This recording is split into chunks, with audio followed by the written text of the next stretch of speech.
క్రీస్తునందున్న ప్రియులకు ప్రేమతో వందనాలు తెలియజేస్తున్నాను.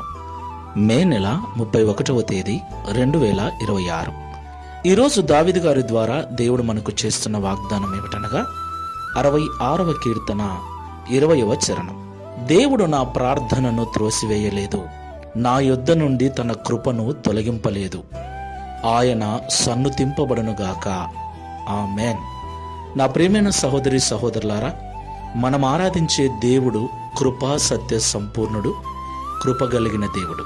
పర్వతములు తొలగిపోయినా, మెట్టలు తత్తరిల్లినా ఆయన కృప ఎన్నడూ మనల్ని విడిచిపోదని పరిశుద్ధ గ్రంథం సెలవిస్తుంది. దేవునికి మహిమ కలుగును గాక.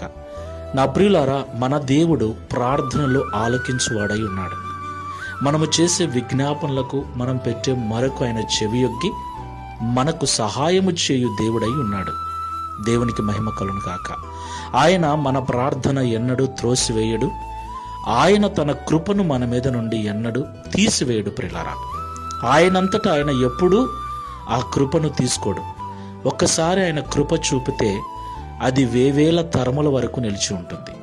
అయితే మనమే మన అవిధేయత వలన, మన అజ్ఞానం వలన, మన యొక్క అపరిశుద్ధత వలన, ప్రార్థన లేమి వలన దేవుని కృపను మనమే పోగొట్టుకుంటూ ఉంటాం.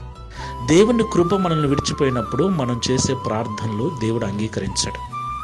కాబట్టి ఈ మాటలు వింటున్న ప్రియ సహోదరి సహోదరులారా, ఎట్టి పరిస్థితుల్లో కూడా దేవుని కృపను మనం పోగొట్టుకోకూడదు. దేవుని కృపను వ్యర్థముగా మనం ఉపయోగించకూడదు. దేవుని కృపను పాపానికి మనము కారణం చేసుకొనకూడదు. చాలామంది దేవుని కృప ఉందని దేవునికి విరోధమైన కార్యాలు చేస్తూ ఉంటారు. ప్రియులారా, దేవుని కృప మేలు కొరకే గాని కీడు కొరకు కాదు. దేవుని కృప ఆశీర్వదించబడట కొరకే గాని అజ్ఞానంలో నడుచుట కొరకు కాదు. కాబట్టి మాటలు వింటున్న మనం అందరం కూడా ఒకసారి పరిశీలన చేసుకుని ప్రార్థన చేసుకుందాం. కృపా సత్య సంపూర్ణుడైన యేసయ్య, పరిశుద్ధమైన మీ నామమునకు స్తోత్రములు చెల్లిస్తూ ఉన్నాం.